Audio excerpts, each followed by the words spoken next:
दोस्तों, आज हम आपको एक ऐसी कहानी सुनाने जा रहे हैं जिसे सुनने के बाद आपको बहुत ही आश्चर्य होने वाला है।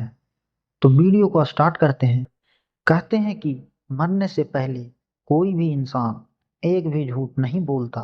दरअसल जब किसी इंसान को इस बात का एहसास हो जाए कि वह मरने वाला है, तो उसके मुंह से निकला हुआ एक एक शब्द की बड़ी कीमत होती है। खासकर तब जब मजिस्ट्रेट के सामने किसी का बयान हो रहा हो। उन बयानों को जब कोर्ट में पेश किया जाता है, तो जज भी उन बयानों को बड़ा गंभीरता से लेकर आरोपी को सजा सुनाते हैं।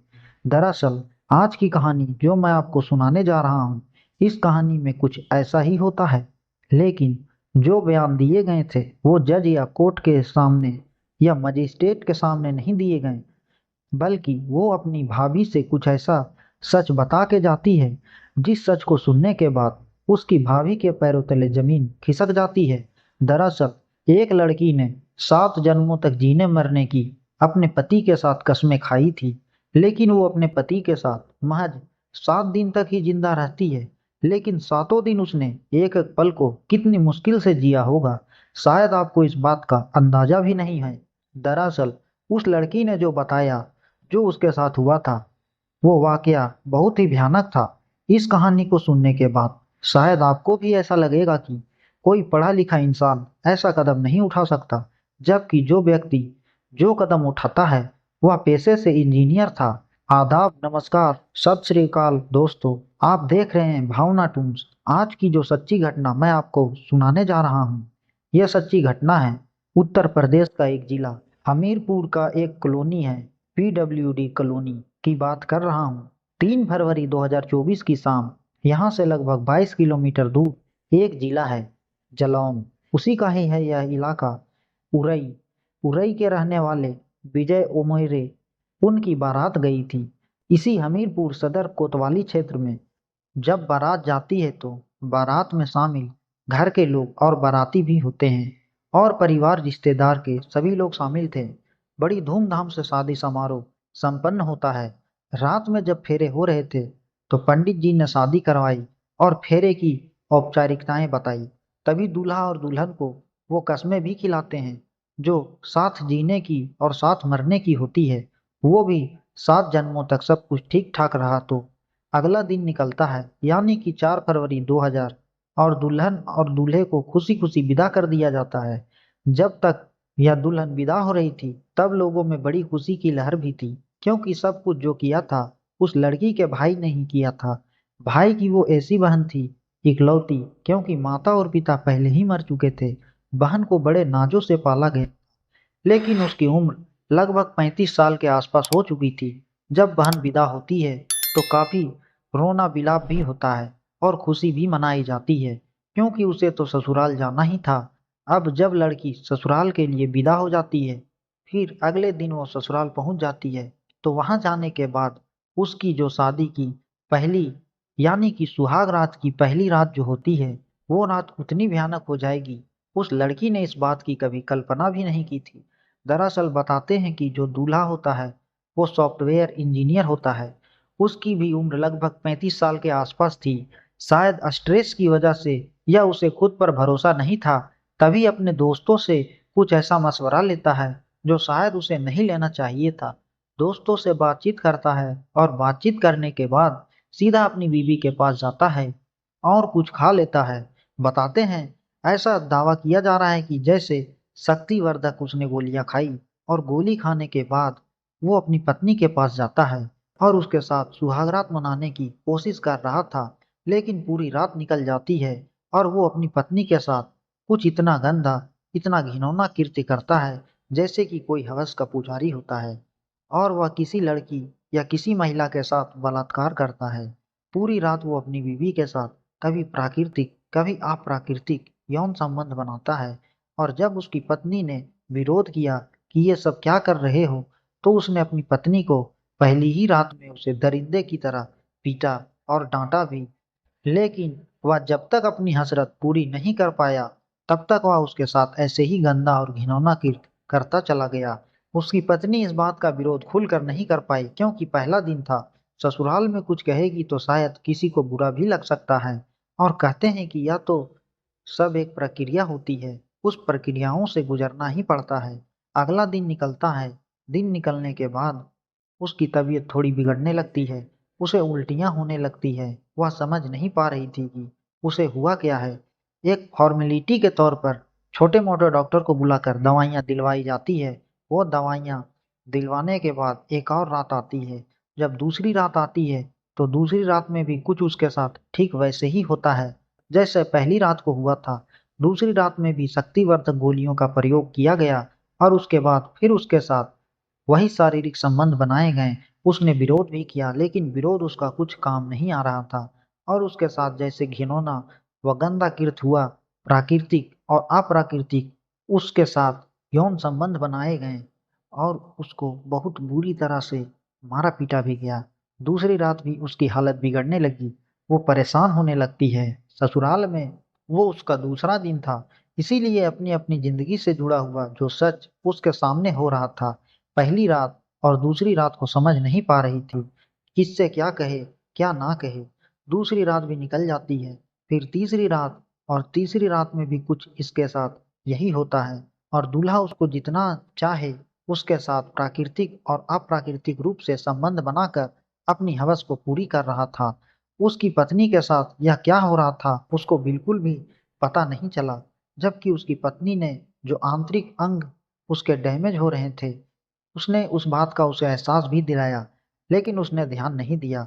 यानी कि वो अपनी जेठानी से भी इस बारे में बात करती है कि मेरी तबीयत बहुत ज़्यादा खराब है, मैं समझ नहीं पा रही हूँ कि आखिर मैं क्या करूँ? उसे लगातार उल्टियाँ पे उल्टियाँ हो रही थी और किसी छोटे-मोटे डॉक्टर को दिखाया जा रहा था, लेकिन उससे उसे आराम नहीं मिला। उसकी जेठानी, जो उससे बड़ी होती है, जेठानी ने लड़की के मायके वालों को सूचना दी कि तुम्हारी बहन की तबीयत बिगड़ रही है, समझ नहीं आ रहा कि आखिरकार बात क्या है, उसे आकर देख लो और हो सके तो कहीं अच्छे डॉक्टर से इसका इलाज करा दो। लड़की वाले आखिरकार इस बात को सुनते हैं और सुनने के बाद उन्हें भी समझ नहीं आ रहा था कि अभी तो उसकी 2-3 दिन पहले यहाँ से विदाई हुई है, लेकिन आखिरकार क्या हो गया? 1-2 दिन लग जाते हैं, यानी कि 7 फरवरी 2024 को लड़की का भाई उसके पास आता है और जाने के बाद जब देखता है तो लड़की की हालत वाक़ई बहुत ज़्यादा खराब होती है। लड़के के समझ से परे था, इसीलिए उसने अपनी बहन को यहाँ से लेकर सीधा कानपुर जाता है। कानपुर के ही एक प्राइवेट नर्सिंग होम में अपनी बहन को एडमिट करा देता है। जब बहन का इलाज चल रहा था, तब भाभी उससे पूछ बैठती है कि आखिरकार बेटा क्या बात है? तुम इतनी परेशान क्यों हो? तुम्हारी तबीयत इतनी खराब क्यों है? क्या वजह है? तब वो अपनी भाभी को पूरी कहानी बताती है, जो उसके पति उसके साथ एक संबंध बना रहे थे। उसने शायद कुछ ऐसी गोलियों का प्रयोग किया, जिससे उसकी तबीयत लगातार बिगड़ती चली गई और उसने उसके साथ प्राकृतिक और अप्राकृतिक रूप से हर तरह से संबंध बनाए। डॉक्टर ने इलाज तो शुरू कर दिया, लेकिन 8 फरवरी 2024 को जब इलाज शुरू हुआ तो जैसे-जैसे वक्त आगे बढ़ रहा था, वैसे-वैसे उस लड़की की हालत और भी ज़्यादा बिगड़ती चली जा रही थी। वो समझ नहीं पा रही थी कि आखिरकार हो क्या रहा है। डॉक्टर भी नहीं समझ पा रहे थे कि आखिरकार इसके साथ क्या हो रहा है। तभी एक डॉक्टरनी भी उसके साथ रहती है और डॉक्टरनी भी समझने की कोशिश कर रही थी। 10 फरवरी 2024 की दोपहर लगभग 3:30 बजे के आसपास इस दुल्हन ने हमेशा-हमेशा के लिए दम तोड़ दिया और उसकी मौत हो गई। जब वह मरती है तो घर में रो-रो कर लोगों का बुरा हाल हो जाता है। फिर मीडिया वालों के पास तब तक यह बात पहुंच जाती है, तो मीडिया वालों ने उस डॉक्टरनी से बातचीत करने की कोशिश की कि आखिरकार इसके साथ क्या हुआ था। तब डॉक्टर ने भी दबी जुबान में अपना नाम ना छापने की शर्त पर यह बताया कि इस लड़की के साथ कुछ ऐसा हुआ जैसे कई लोगों ने मिलकर इसका सामूहिक बलात्कार किया हो, सामूहिक गैंग रेप किया हो, जिसकी वजह से इसके जो शरीर के आंतरिक अंग थे, वो भी डैमेज हो चुके हैं। इसका पोस्टमार्टम भी कराया जाता है। जब ये सब लोग इसका अंतिम संस्कार करने के लिए पहुंचते हैं तो परिवार वालों और गांव वालों का और उसके मोहल्ले वालों का रो रो कर बुरा हाल हो जाता है। लोग सोचने पर मजबूर हो जाते हैं। जब भाभी के सामने एक मीडिया कर्मी ने अपना कैमरा लगाया और उससे पूछा कि क्या बात है, क्या आप बता सकते हैं? तब उसने बताया कि उसके पति ने कुछ शक्तिवर्धक गोलियां खाने के बाद उसके साथ शारीरिक संबंध बनाए थे जिसकी वजह से उसकी ननद की हालत बिगड़ती चली गई और वो वक्त पर उसका इलाज करा देते तो शायद वो जिंदा होती। उसके साथ ऐसा कुछ नहीं होता। जब लोग यह कहने लगे कि ये लड़की वाकई बहुत अभागी थी, पहले तो इसके माँ बाप मर चुके थे। हालांकि भाई ने पूरी ईमानदारी के साथ उसकी शादी की, बड़े नाज प्यार के साथ इसे पाला पोसा और सब कुछ किया। लेकिन जो जिसके साथ इसने जीने मरने की कस्में खाई थी, 7 जन्मों तक, वह भी 7 दिन तक उसके साथ नहीं रह सकी। और जो भी हुआ है वह वाकई बहुत ही भयानक है। इस घटना के बाद लोगों को यकीन नहीं हो रहा था कि एक दूल्हा अपनी दुल्हन के साथ आखिरकार ऐसा कदम कैसे उठा सकता है।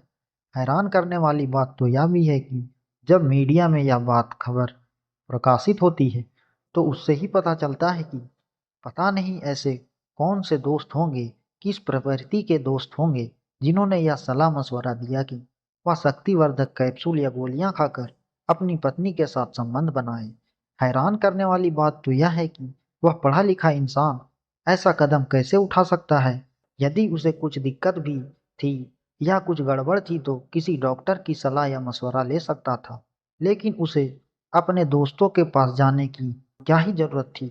जो भी हुआ उसने बहुत गलत किया। लेकिन मीडिया में यह भी बात प्रकाशित हो रही थी कि दूल्हा यह दावा कर रहा है कि उसकी दुल्हन पहले से ही बीमार थी और बीमार लड़की से उससे शादी करा दी गई, इसीलिए उसकी लगातार तबीयत बिगड़ती चली जाती है।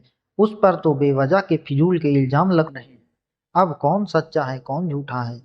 हालांकि लड़की के भाई ने एसपी को तहरीर दी है कि तहरीर देने के बाद इस मामले की जांच कराकर उचित कदम उठाने की बात कही है। अब आगे क्या होगा यह तो खैर जांच के बाद ही स्पष्ट हो सकेगा। लेकिन मीडिया में जिस तरह की खबर आई है वह वाकई अपने आप में हैरान करने वाली है और परेशान करने वाली है। दोस्तों, इस पूरे घटनाक्रम को सुनाने का उद्देश्य किसी को परेशान करना नहीं है, किसी का दिल दुखाना नहीं है, बल्कि आपको जागरूक करना है, आपको सचेत करना है, आपको बताना है कि जिसके साथ 7 जन्मों तक जीने मरने की कस्में खाई थी, कम से कम उसके साथ तो इस तरह की गंदी हरकत नहीं करनी चाहिए थी।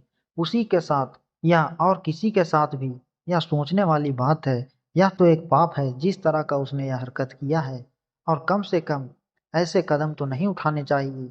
और जो भी हुआ है वह वाकई बहुत ही भयानक हुआ है, बहुत गलत हुआ है।